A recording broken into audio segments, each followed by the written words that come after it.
आज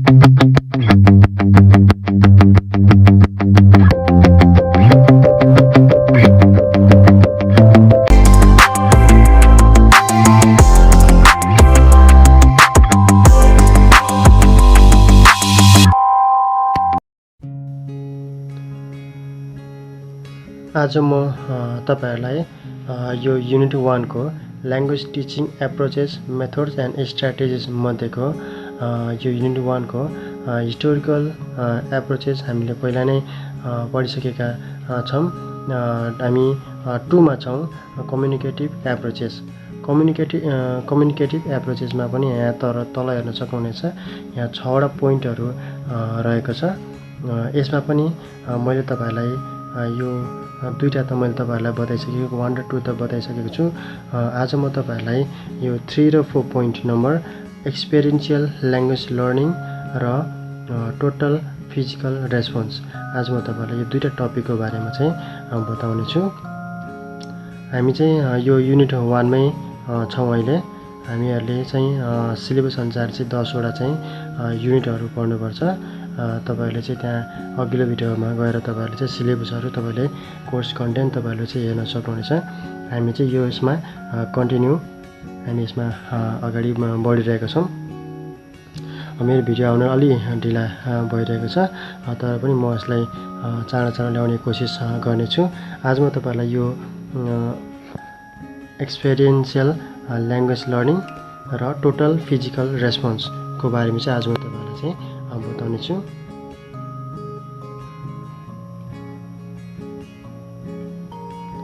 यहाँ तपाईहरुले हेर्न सक्नुहुन्छ, यो अलि प्याराग्राफ अलि धेरै नै रहेको छ।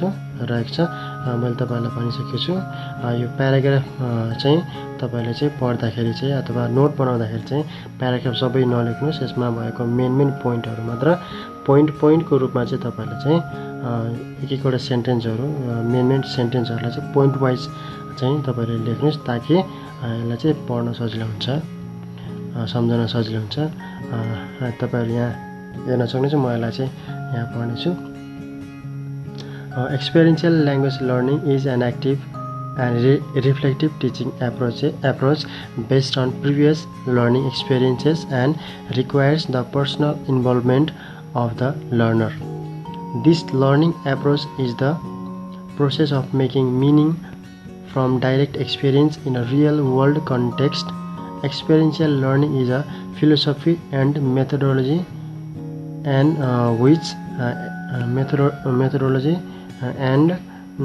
which educators purposefully engage with learners in direct experience and focused reflection in order to increase knowledge, develop skills, and clarify values.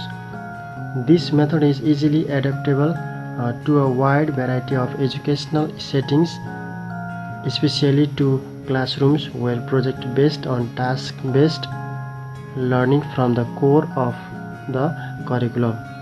All classrooms activities form a part of student experience. An activity can be done in a group or individually for effective value through questioning techniques and student reflection.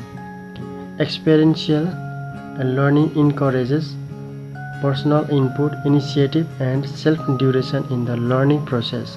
In practice, experience-based, project-based, and task-based learning becomes experiential when elements of reflection, support, and transfer are added to the basic experience, transforming a simple activity into opportunity for learning. In the reflection phase, a topic is introduced and students are given the opportunity to reflect on their own experiences in the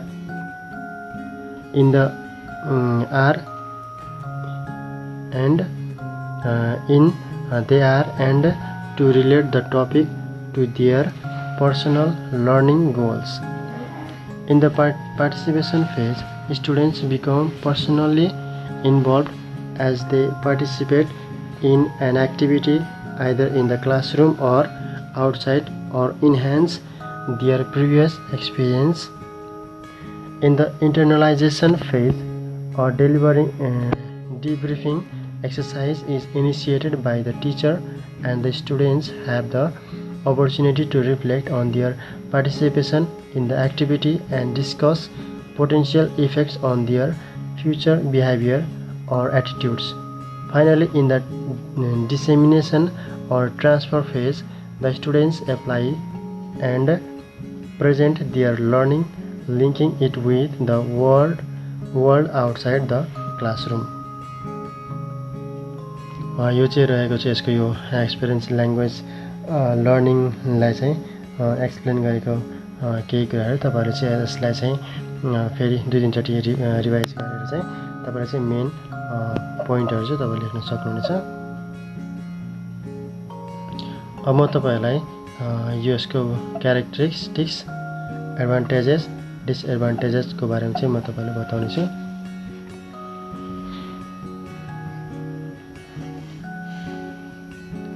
यहाँ तपाईहरु हेर्न सक्नुहुन्छ characteristics मा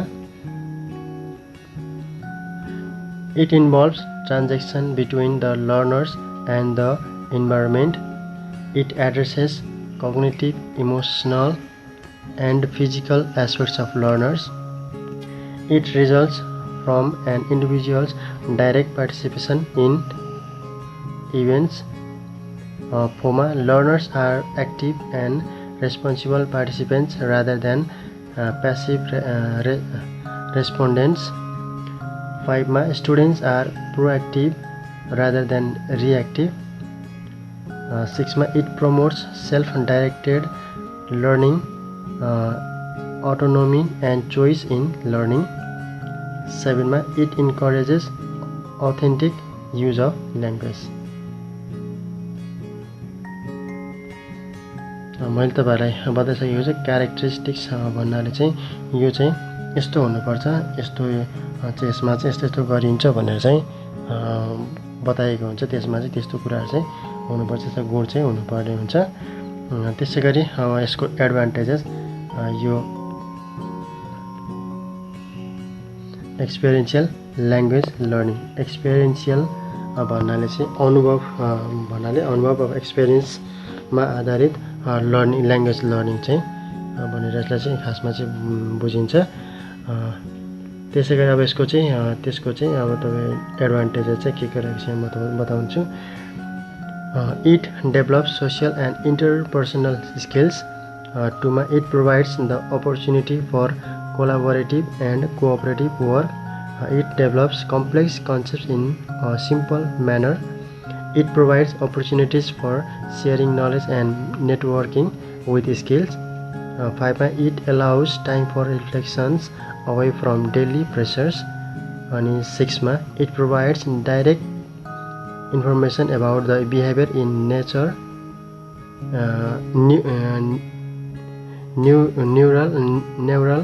neural and unobstructed setting. It about their behavior in यो natural हो। यो तपाईहरु यहाँनिर मेरो टाइपिङ मिस्टेक रहेको छ। NATURAL natural and unobstructed setting. तपाईले चाहिँ यसलाई गर्नु होला। यसलाई म यही मिलाउँदै छु।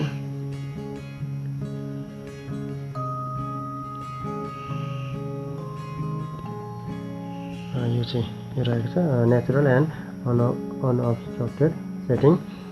त्यसैगरी तपाईहरु चाहिँ यहाँ डिसएडभान्टेजेसमा चाहिँ हेर्न सक्नुहुनेछ। It is time consuming and costly. It replicates the industrial model. It requires well qualified and highly trained teachers. Participants may be too shy and reluctant. 5. It can become too much fun and disrupt the task. 6. It is difficult to assess the students. यो रहेको थियो disadvantages experiential language टिचिङमा चाहिँ। यो चाहिँ तपाईहरुले चाहिँ यो advantages अनि डिसएडभान्टेजेस क्यारेक्टरिस्टिक्सहरु तपाईहरुले चाहिँ यहाँ पढ्न सक्नुहुनेछ। एक्सपिरियन्शियल ल्याङ्ग्वेज लर्निङमा तपाईले चाहिँ यो चाहिँ यो तपाईले चाहिँ पढ्न सक्नुहुनेछ। त्यसैगरी यहाँ अर्को म तपाईहरुलाई चाहिँ बताउने छु टोटल फिजिकल रेस्पोन्स। यो चाहिँ सबै चाहिँ ल्याङ्ग्वेज लर्निङ अथवा ल्याङ्ग्वेज टिचिङको मेथडहरु चाहिँ खासमा चाहिँ यो तपाईहरुको लागि रहेको छ। त्यसमा चाहिँ तपाईहरु कन्फ्युज नहुनुस्। यो चाहिँ सबै टिचिङ प्रोसेसहरु चाहिँ क्लासरुम टिचिङ प्रोसेसहरु चाहिँ रहेको छ। कसरी ल्याङ्ग्वेज टिचिङ गर्ने अनि यसको यो मेथडहरुको अथवा यसको यो स्टाइलहरुको चाहिँ यसको एडभान्टेजेस क्यारेक्टरिस्टिक के रहेको छ भन्ने चाहिँ यहाँनिर तपाईहरुले चाहिँ पढ्न सक्नुहुनेछ। अब म तपाईहरुलाई यो टोटल फिजिकल रेस्पोन्सको बारेमा चाहिँ म तपाईहरुलाई बताउने छु। यहाँ हेर्न सक्नुहुन्छ तपाईहरुले total physical response TPR is a method developed by James Asher in 1960s and 1970s. This method is based on the comprehension approach as it gives importance to listening comprehension. Language learning should start first with understanding the utterance and later proceed to production.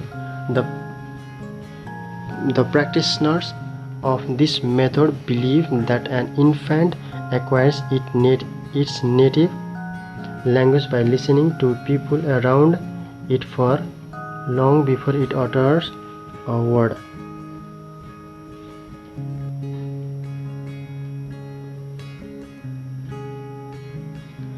The infant learns to make sense out of the sounds it hears and begins to speak after sufficient listening. Therefore, it is natural to apply this process in foreign language instruction too. त्यसैगरी second प्याराग्राफमा तपाईहरुले हेर्न सक्नुहुन्छ। In total physical response method, the teacher gives students instructions and they listen to the teacher using the target language communicatively. The students do not speak at first.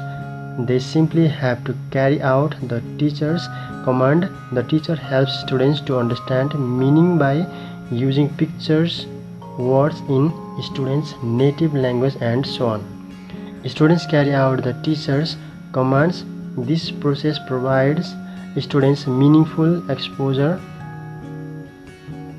to the target language and they develop their communicative competence. Finally, when students learn language through actions and physical response rather than through drills.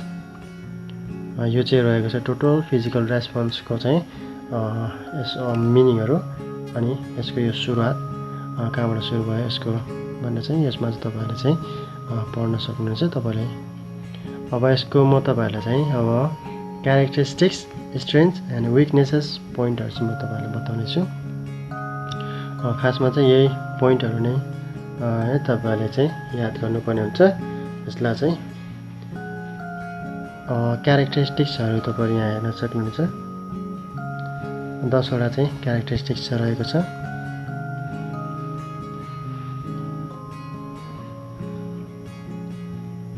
One, it develops a strong coordination between speech and action. Learner's role is listener and performer. Learners monitor and evaluate their own progress. Reading and writing are taught after grammar and vocabulary. 5, grammar and vocabulary are selected according to situation. 6, grammar is taught inductively. 7, the teachers and students are the actors. 8, teacher always uses target language. 9, it overcomes the fear of speaking. 10, students should be more active and talkative. यो चाहिँ characteristics रहेको छ। यो total physical response चाहिँ कसरी के कस्तो हुनुपर्छ भनेर चाहिँ यो चाहिँ यसको क्यारेक्टरिस्टिक्सहरु रहेको छ। त्यसैगरी म तपाईहरुलाई अब स्ट्रेन्थ्स पोइन्टहरु चाहिँ म बताउने छु। यसको स्ट्रेन्थ्सहरु के रहेको छ। TPR total physical response helps to lower the anxiety of learners. It is a good tool for building vocabulary. It is fun, easy and memorable. It does require a great deal of preparation. It is inclusive and working well with a mixed ability class. It is good to kinesthetic learners. It is good tool for building vocabulary. It creates the positive thinking. It helps the learners achieve fluency in learning a language. It helps the students immediately understand the great language. यो चाहिँ यसको advantages रहेको छ। त्यसैगरी म तपाईहरुलाई चाहिँ यहाँ विकनेसेस पोइन्टहरु म बताउने छु। It does not help to promote students' creativity. It can be a challenge for shy student. The teacher may find that it is limited in terms of language scope. Students are not allowed to express thoughts and feelings. Class may be boring. यो चाहिँ पाँचवटा पोइन्टहरु चाहिँ रहेको छ disadvantages अथवा week पोइन्टहरु। तपाईलाई चाहिँ यो पोइन्टहरुलाई चाहिँ याद गर्नु होला। यिनीहरुलाई चाहिँ यो मैले तपाईलाई आज यो दुईटा पोइन्टहरुको बारेमा चाहिँ बताए। टोटल फिजिकल रेस्पोन्स र एक्सपेरिएन्शियल ल्याङ्ग्वेज लर्निङ को बारेमा चाहिँ मैले तपाईलाई आज बताए। यो तपाईहरुले चाहिँ यो प्याराग्राफलाई चाहिँ तपाईहरुले चाहिँ यसलाई एक दुई चोटी पढेर यसको चाहिँ तपाईले यहाँ यो यति प्याराग्राफ छ, तपाईले यसबाट चाहिँ तपाईले चाहिँ कम्तीमा बढीमा तपाईले चाहिँ अब यसमा कतिवटा सेन्टेन्स रहेको छ, 6-7 वटा तपाईले चाहिँ पोइन्टहरु चाहिँ मात्र सेन्टेन्सहरु चाहिँ मात्र तपाईले चाहिँ यसबाट चाहिँ तपाईले चाहिँ दिन सक्नुहुनेछ। धेरै चाहिँ अब फेरि धेरै नै होला हैन, किनकि तपाईले चाहिँ मेन पोइन्टहरु बुझ्नुभयो भने चाहिँ सबै प्याराग्राफलाई चाहिँ एक्सप्लेन गर्न चाहिँ तपाईलाई सजिलो हुन्छ। त्यही भएर प्याराग्राफहरुलाई चाहिँ सकेसम्म तपाईले चाहिँ पोइन्ट वाइज बनाएर चाहिँ लेख्नु होला। एक्जाममा पनि त्यसरी नै लेख्दाखेरि चाहिँ अलि राम्रै हुन्छ। आज मैले तपाईहरुलाई यो दुईटा टपिकहरुको बारेमा आज मैले बताए। आउने भिडियोमा म तपाईहरुलाई यो 5 र 6 नोसनल फंक्शनल एप्रोच र कोअपरेटिभ लर्निङ को बारेमा चाहिँ म तपाईहरुलाई चाहिँ बताउने छु। चाँडो चाँडो म तपाईहरुलाई यो अर्को भिडियोमा यो दुईटा पोइन्टहरु अथवा अन्य अरु टपिकहरु म तपाईहरुलाई चाँडो ल्याउने नै छु। तबसम्म मेरो यो भिडियोलाई लाइक गरिदिनु होला अनि शेयर गरिदिनु होला अनि मेरो च्यानललाई सब्स्क्राइब गर्नु भएको छैन भने प्लिज तपाईले सब्स्क्राइब पनि गरिदिनु होला।